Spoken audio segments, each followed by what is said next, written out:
आज मैं आपके साथ सिंधी गुड़ के चावल की रेसिपी शेयर करने वाली हूँ, जिसमें मैंने 2 कप चावल लिए थे। उसको मैंने पानी में भिगो दिया है और ये तकरीबन मैंने 300 से 400 ग्राम गुड़ लिया है और उसको इस तरीके से कटिंग कर लिया है।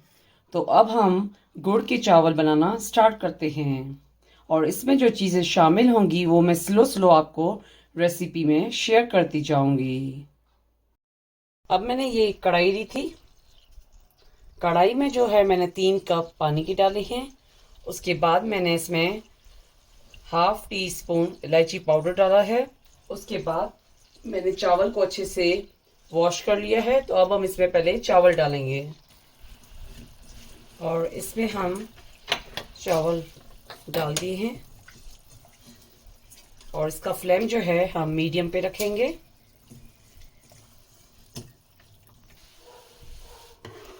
अब इसमें हम चम्मच घुमाएंगे और इसमें हम थोड़ा सा गरम मसाला डालेंगे। ये मैंने 2 से 3 लौंग डाल दी हैं।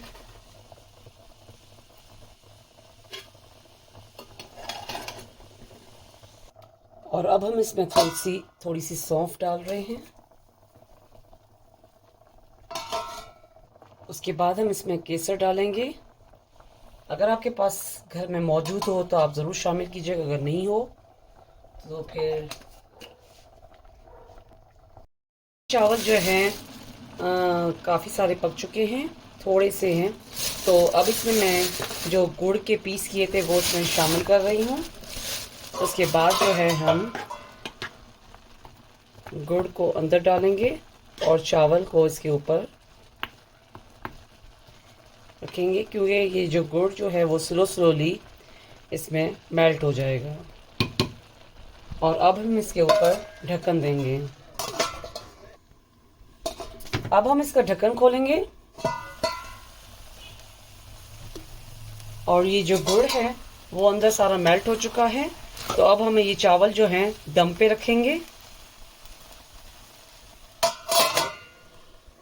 ये मैंने मिनी पैन लिया है और इसमें मैंने 2 टेबल स्पून घी डाला है और ये घी जो है वो स्लो मेल्ट हो रहा है।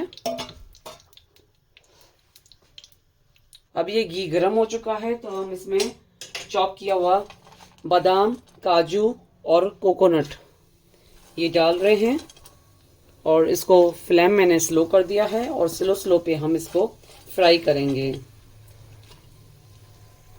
अब ये ड्राई फ्रूट जो है वो फ्राई हो चुका है। ये मैंने जो है चावल के ऊपर भी घी डाल दिया है और अब हम चावल को इसमें मिक्स करेंगे, जो ड्राई फ्रूट मैंने फ्राई किया था।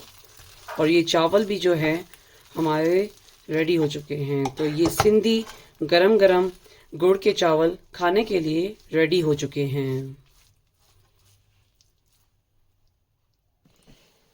ये गरम गरम सिंधी गुड़ के चावल खाने के लिए रेडी हो चुके हैं।